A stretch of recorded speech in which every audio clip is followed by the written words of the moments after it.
Hello everybody and welcome back to a new video. I am Pat from Pat's Path Predictor, and an enhanced risk has been issued for the Day 3 outlook. So we'll go ahead and get right into it right now actually. Alright, so this is the situation right here. For tomorrow, Day 2, there's a slight risk issued from parts of Iowa all the way down to Texas, including the cities of Dallas, Wichita Falls, Fort Sill, Oklahoma City, Norman, Wichita, just on the cusp of it, Kansas City, and parts of Iowa right there, the very southwest edge of it. So that's what's going on. They've issued that. The marginal risk has been issued. It's still in effect, essentially. It's the same stuff as yesterday, but they now have the risks up. The tornado risk is now 5% within 25 miles of a point in areas of Oklahoma and Texas, including Dallas, Wichita Falls, just outside Fort Sill, Oklahoma City, Norman, Tulsa, right there, and 2% pretty much everywhere else. The wind threat is the biggest threat for tomorrow. You can see there's a 15% risk from Iowa all the way down to Texas, encompassing the same exact area, 5% where the marginal risk is. And the hail threat, basically the 15% is similar, except it's a much more thin area right here. Dallas is not included in it. Waco is not included in it. So, yeah, 5% goes all the way up to parts of Iowa right there. So, yeah, this is pretty interesting development. So, summary, severe thunderstorms are expected across portions of the central and southern Great Plains and the lower Missouri Valley Tuesday evening into early Wednesday morning. Synopsis. Deep mid-upper trough over the western United States will pivot eastward into the plains Tuesday. A shortwave embedded within the basal portion of the larger scale trough will spread 70 to 90 kilometers. Sorry, knots. It's knots. Southwesterly jet streak along the southern plains late in the period. Meanwhile, in the surface, Lee cyclogenesis will intensify over the central high plains throughout the day. This will aid strengthening low-level southerly flow across the central southern plains. Where transport of the modest boundary layer moisture is expected ahead of the dry line extending south/southwest from the surface low from central Kansas into western Oklahoma and Texas. By late afternoon, early evening, a cold front will be located across the western Kansas and surge southeast during the evening and overnight, eventually overtaking the dry line across Oklahoma and north Texas late in the period. So the central southern plains vicinity, boundary layer moisture will remain modest on Tuesday. Dew points upper 50s to near 60. 1,750 to 1,500 joules per kilogram. They've established that corridor right there. So that's a decent amount of energy right there for like hail, wind, severe weather, tornadoes. You could see a couple out of this, so it's not terrible. At the mid-level shortwave trough, as the mid-level shortwave trough ejects eastward during the evening, an initial thunderstorm development is expected in the vicinity of the surface /low. Okay, it just updated. Surface low / triple point across northeast Kansas, southeast Nebraska, southwest Iowa. Most likely between 0 and 3 Zulu, which is about 7 to 10 o'clock p.m. This very steep lapse rates and supercell wind profiles will initially support cells capable of large hail.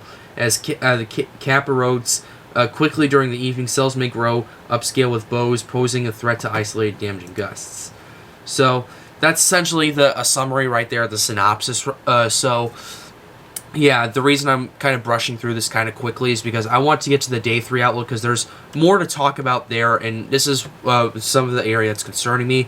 Now, they did issue an enhanced risk, which I'll be honest, I'm a bit surprised about, but at the same time, and we'll describe this later in the video, there is a hint of uncertainty within this situation. So, yeah, the enhanced risk has expanded a bit to the west, close to the Texas border, including the city of Alexandria, Louisiana, in pretty much encompassing most of Mississippi and western Alabama. The slight risk goes from southern Illinois to the Gulf Coast, including the city of New Orleans, Mobile, and Birmingham. It's kind of split 50-50 in that enhanced slight risk. So if that enhanced risk expands eastward, Birmingham will be in it. If it goes retracts to the west, it's going to be out of it. So, yeah, interesting. Little Rock's in it, Memphis, Jackson, Shreveport, Lufkin in Texas, and the marginal risk encompasses around that, just outside of Houston, all the way up to St. Louis, all the way down to Columbus, Georgia. So, yeah, this is the summary. Thunderstorms capable of severe wind gusts or tornadoes are expected across the lower mid-Mississippi Valley and southeast. Basically, the low or mid-Mississippi Valley into the southeast. A strong southern stream shortwave trough is forecast to extend from central Kansas through Texas hill country early Wednesday morning. This shortwave is expected to progress eastward and northeastward through the day, becoming increasingly negative tilted as it does. Strong mid-level flow will accompany this trough with 100+ knots at 500. I think that's a typo. They say at 500 knots. I think it's supposed to be 500 millibars. So yeah, they need to fix that. Stretching from southeast Texas northeastward through the mid-south Wednesday afternoon. A very strong low-level flow will precede this feature with a large area of 60+ knots at 850 millibars expected across the Mississippi Valley Wednesday. They have 60+. It's supposed to be 60+ knots, so yeah, they made a couple of grammar mistakes here. A convective line should be ongoing Wednesday morning, likely extending from the Ozark Plateau southwestward to eastern Oklahoma through northeast Texas. This line is forecast to move eastward throughout the day, force the strong ascent attendant of the shortwave trough mentioned above. The downstream air mass is expected to be moist, but not overly buoyant due to widespread showers/cloudiness and poor lapse rates across the warm sector. Even so, the very strong kinetic profiles will likely support an infiltration or intensification of the convective line as it moves eastward into the lower Mississippi Valley. Primary threat along this will be strong gusts, although embedded QLCS tornadoes are possible as well. Potential exists for a well-organized convective line of significant wind gusts, which is at least 74 miles per hour, and that's hurricane strength. So, just thought I'd talk to you and have you keep that in mind. Now, this is the important part right here I really wanted to get to today, because this talks about some of the uncertainty.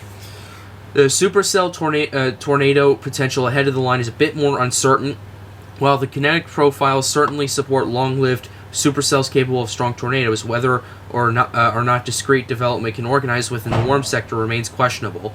The fast-moving character of the anticipated convective line will likely limit the duration of any warm sector development. Additionally, more mid-level temperatures across the warm sector could act to suppress deep convection. These uncertainties preclude introducing higher severe weather probabilities with this outlook.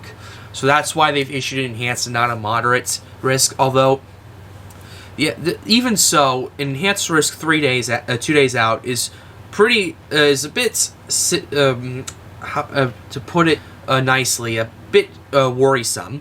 And we also remember what happened with what happened in Texas, because they issued an enhanced risk, I believe 2 days out. Then they had to ramp it up to moderate risk. So, yeah. We'll have to wait for more models to come in, and that's pretty much going to go ahead and wrap up this video. I wanted to discuss what's going on with the weather, and I hope you guys enjoyed this analysis. Be sure to leave a like, subscribe to the channel if you are new. It helps me out and helps me make more videos like these. But until that time, guys, if you're down in that Day 2 outlook, I would start preparing today, start preparing tomorrow in the Deep South, and while you're doing that, stay safe.